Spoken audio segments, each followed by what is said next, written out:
Assalamualaikum sahabat ruang belajar, apa kabar semuanya? Semoga sehat selalu. Ketemu lagi dengan saya, Eko Prasetyo. Selamat datang di channel Ruang Belajar. Kesedihan mendalam menimpa insan sepak bola Indonesia. Warga masyarakat sangat kecewa dengan gagalnya Indonesia menjadi tuan rumah Piala Dunia U20. Ini memang sebuah tragedi. Ini sesuatu yang sangat miris.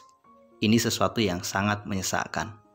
Kekecewaan tentang semua kondisi ini diungkapkan dengan berbagai versi, dengan berbagai cara. Ini wajar, karena memang ini sesuatu yang sangat diharapkan. Seperti sebuah drama, saling menyalahkan mulai dilakukan. Saling cuci tangan juga mulai dilakukan. Sampai sebagian dari mereka pun menyalahkan FIFA. Mereka menganggap FIFA itu punya standar ganda. Berbagai pergeseran opini yang kemudian diarahkan pada standar ganda yang kemudian disematkan pada FIFA ini menjadi sesuatu yang menarik untuk kita cermati.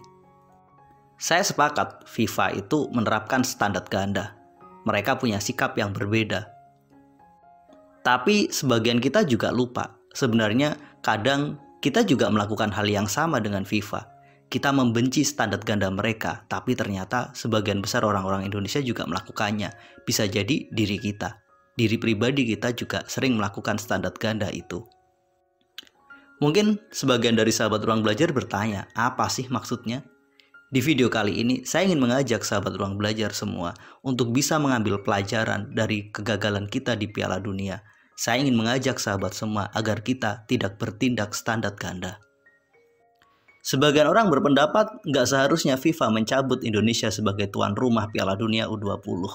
Sebagian orang menganggap FIFA nggak adil karena mereka menerapkan standar ganda. Mereka bersikap berbeda antara ke Rusia dan ke Israel. Kita tahu FIFA dan UEFA memberikan sanksi yang berat terhadap Rusia karena Rusia telah menyerang Ukraina. Sementara Israel yang dianggap sebagai penjajah yang menyerang Palestina tidak diberikan sanksi apapun.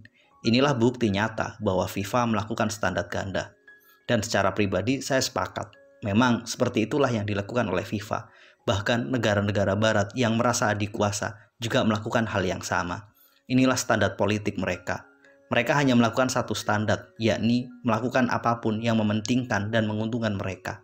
Sementara terhadap pihak lain, mereka selalu melakukan standar ganda.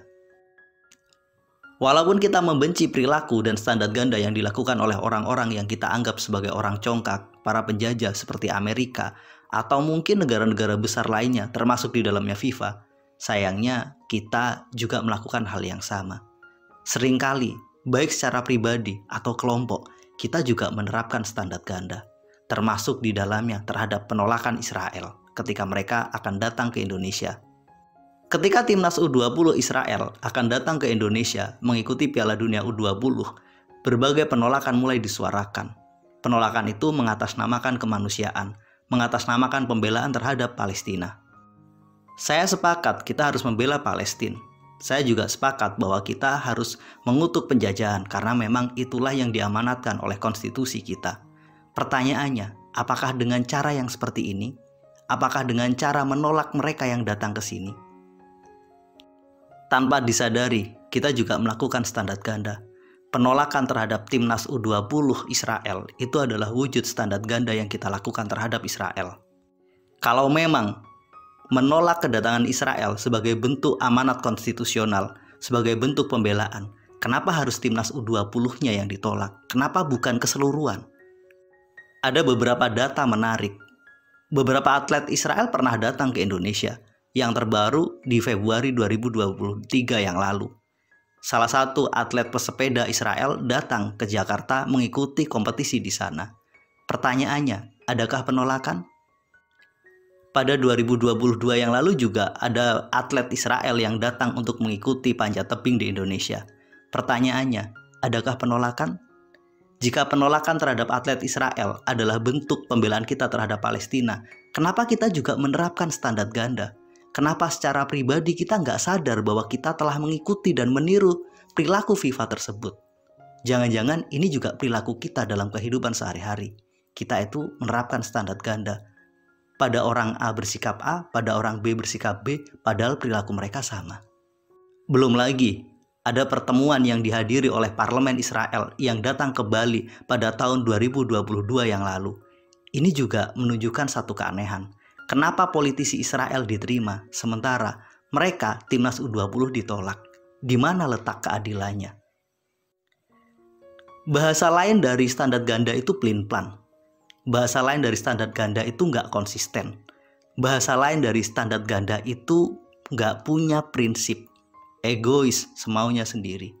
Pertanyaannya, apakah teman-teman betah, kerasan, bersahabat, berbisnis, bermitra dengan orang-orang yang standar ganda? Pastinya enggak. Sayangnya, mungkin kita sering melakukan hal itu secara pribadi. Kita bersikap A terhadap sesuatu, namun bersikap B terhadap sesuatu yang sama. Walaupun perilakunya sama, karena objeknya berbeda, kita pun bersikap berbeda. Mana konsistensi kita? Saya berharap pelajaran dari Piala Dunia yang gagal diadakan di Indonesia bisa membuat kita melakukan refleksi diri bahwa kita itu harus belajar menjadi orang yang konsisten. Jangan berstandar ganda dengan siapapun. Sekali kita menolak, ya kita menolak. Sekali kita terima, kita terima. Nggak perlu harus cari momentum. Nggak perlu mencari alasan ini itu untuk mengubah sikap kita. Belajar menjadi konsisten itu sebuah keharusan, karena itu cara untuk menjadi negara yang besar, untuk menjadi individu yang hebat. Konsistensi terhadap ide ini adalah salah satu kekuatan terbesar yang membuat kita terus bertumbuh dan menjadi lebih baik. Sementara keegoisan adalah kata lain dari orang-orang yang berstandar ganda. Mereka bersikap semaunya sendiri, yang penting menguntungkan mereka. Jangan selalu menyalahkan orang lain dan menganggap mereka berstandar ganda. Ada baiknya kita juga evaluasi diri. Jangan-jangan kita juga melakukan hal yang sama. Inilah pembahasan tentang standar ganda, sebuah pelajaran dari gagalnya Indonesia menjadi tuan rumah Piala Dunia U20. Mudah-mudahan kita bisa mengambil pelajaran dari hal yang sangat-sangat tidak menyenangkan ini, yang sangat mengecewakan ini. Mudah-mudahan ini bisa menjadi bekal untuk kehidupan pribadi kita, agar kita bisa menjadi individu yang jauh lebih konsisten. Terima kasih telah menonton, semoga bermanfaat. Assalamualaikum warahmatullahi wabarakatuh.